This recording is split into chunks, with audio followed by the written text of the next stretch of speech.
Hey guys, Tony here.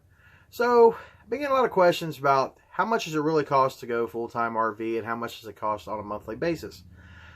Well, see, that's kind of a real hard question to kind of answer truthfully, because everybody's wants, needs are completely different than everybody else's. Um, you can get away very cheaply being a full-time RVer, but you have to be very, very, very tight on your money. No extravagant anything. Now, that would bring you to the spectrum of not really camping in campgrounds, resorts, and do a lot of free camping everywhere. Doing something like that, or even urban camping, if you have the appropriate vehicle to get away with that, you can save a lot of money doing that. But when you start staying in RV parks, like we do, we stay in RV parks a lot more because it's nice to have the full hookups because I have work. It's nice to come home and take a shower and not have to worry about water or sewage or anything like that while we're working in that area. Now, on travel days, we'll stay overnight, a couple days or something like that, boondocking. That saves some money doing that. But to try to give you a real adequate, oh yeah, it's going to be the cheapest thing ever to be a full-time RVer. No, I'm not going to lie to you and tell you that's always the cheapest thing under the sun to be a full-time RVer. But anyway, so I'm going to give you the average of what we've been paying here the last few months in the area that I'm working here. Now, this is Ohio price. We were staying in a full hookup spot at an RV resort.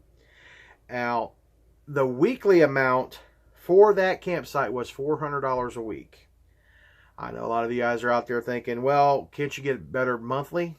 You can on most cases, but not during peak season.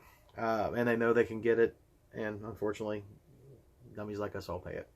So in a 4-week month, that brings our total just for camping out to $1,600 a month for a 4-week month. Now, our insurance on our pickup and our camper, which we have full-time insurance on here and full coverage insurance on our pickup, and I think we just got liability on our spare truck. But that comes in at $200 a month.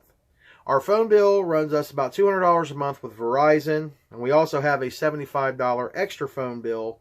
Well, it's really for a prepaid jetpack that Verizon does not offer anymore, which is unfortunate.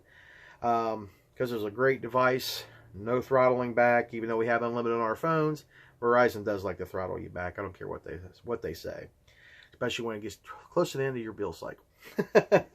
But then our food cost, now this is including the dogs, food, paper towels, paper plates, any household cleaners and stuff like that. We come in at around $500 a month.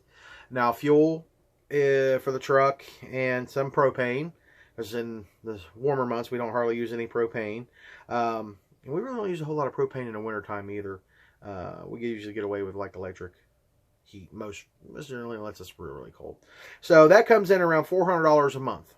So that brings out a grand total that we've been paying the last couple months, because some of the campgrounds have been averaging around that $400 mark. So that brings it out to a $275.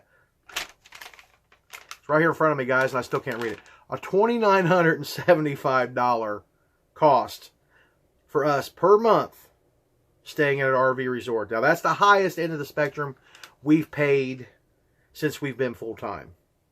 But that's, I don't know, glorified parking spot if you ask me. I think it's very overpriced.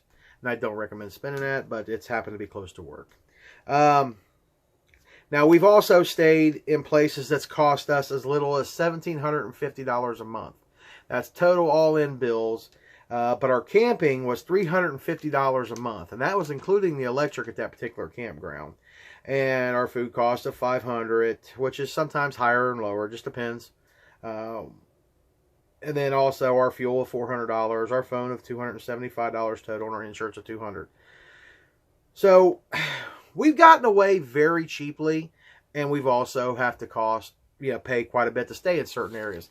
And see, that brings me to my other point of, yeah, you can save money. It just depends on what location you want to be in. If you're in a area that's going to be highly, very high tourist attraction area, you're going to pay premium prices. You're going to pay premium prices you're going to pay premium prices for these campgrounds. Because these campgrounds know they can get it, and they're going to get it because somebody's going to pay.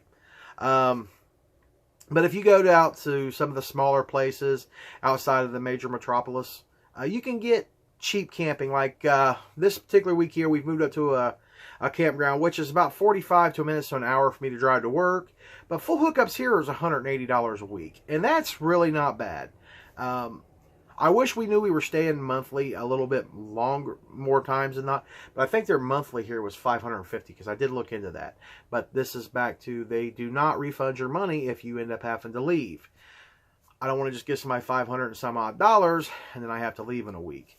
So it's kind of harder to do that unless you know you for a fact you can commit to a month, or you don't mind just paying for the month and you use it, or you use it, you don't, or lose it or whatever. I don't like doing that. I like to pay for what I'm doing and pay for what I'm using. But yeah, so RVing can be a little bit pricey. I don't want people to get the misconception that, oh, if you go RV, you can get away for living almost free. You can in some instances, but depends on how you personally want to live, what you're willing to do without. There's a trade-off. To save a lot of money, there is a trade-off. You don't usually have abundance of running water. You don't have access to electricity. You don't have access to using your potty and sending it straight down into the sewage right there. If you can live without having all these particular things on a daily basis, then yeah, you can get away very cheap in RV life and van life and things of that nature. But you know, we usually utilize the full hookups, like I said, unless we're not, you know, we're in travel mode or something like that. Then we'll do boondocking. Now, I don't know how much boondocking we're going to do with the new rig, for the simple fact of it doesn't have as big a tanks as Boomer had. So that is one of the things that I really miss about the motorhome versus the fifth wheel. We could go 3 weeks on our tanks in the motorhome. You're lucky to go about a week, maybe a week and a few days on this one here, if you're not being very conservative. And you realize how much water you really use when you're not hooked up, how fast water really goes, and how fast your tanks fill up. Yeah, I guess when you're in a stick and brake, you never really think about how much water and how much sewage you actually accumulate and use on a daily basis. But once you have stuff come out of tanks, you realize just how much water we waste and how much wastewater we create. So, yeah, it's nice to have the full hookups that we know that we can get rid of said items that we've accumulated a little quicker because we weren't being so conservative. And we like to take showers on a more regular basis then. So anyway, we end up using a little bit more water. So it's nice for us to have the full hookups. But yeah, it can be done a lot cheaper than what it cost us, the Fulltime RV. So the last person who asked about this, Mr. Tank, yeah, it's a little high, Tank. It's it can be very expensive. But all in all, I wouldn't trade it. We get away fairly decent.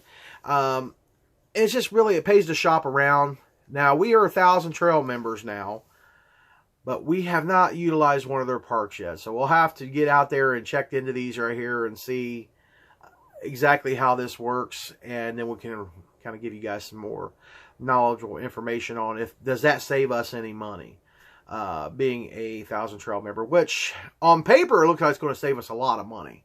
But we got to wait till we start getting back out west, because we didn't take the trails collection in the northeastern part of the United States, because when we got 1,000 Trails, it was cheaper to get the southwest and southeast and the northwest area, because that's where we're going to be this year.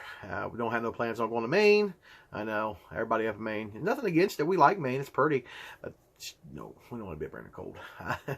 So anyway, guys, I hope this helped you kind of decipher how much it could cost you from one extreme to the other. you got any questions I didn't touch base on, feel free to leave it in the comments. Don't forget to like, subscribe, share, and we'll talk to you guys soon. Bye.